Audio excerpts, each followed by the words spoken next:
Now, a couple of things before we finish here with Microsoft Word 2010. There are a couple of things under the Review tab. It's assumed at this point that we are toward the end of our research or our report that we are preparing here in Microsoft Word.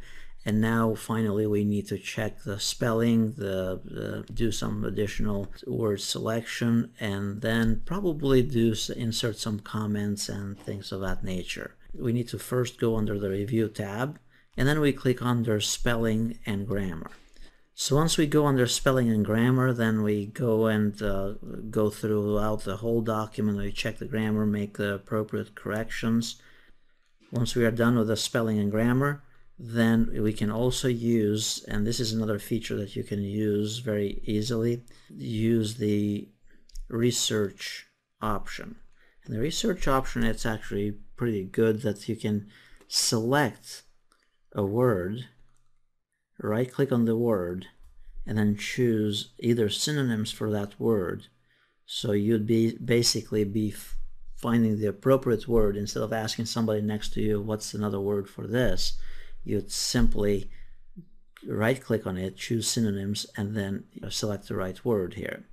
The next thing is you could look up a word. So you can look up a word by clicking on the Research tab up here, and that will give us a search window. And that will pick up the thesaurus and give us the meanings of this specific word. Other tools that you can use are inserting comments, and this you can even right click on it, choose Add to Quick Access Toolbar, and if you are using this quite often, then it's always accessible from the Quick Access Toolbar here. And under Insert Comment, just pick wherever you want to insert a comment, click on it, and then insert the comments right here.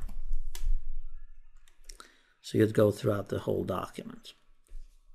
Tracking changes, it's another feature, and for this I actually have a different section of the tutorial and the video here, so we can go over that at some point next as well. And another feature is to compare two documents and find what the differences are, and then even combine them. So basically that's another useful feature that you could check out and investigate at some point. Under the View tab, this is basically for full screen reading as to how you can view the document easier. So if I click on full screen reading, that's much easier this way for proofreading and that type of stuff.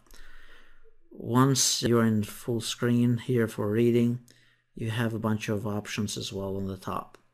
Then different zooming capabilities and so on, what we basically see right in the bottom here are these navigations.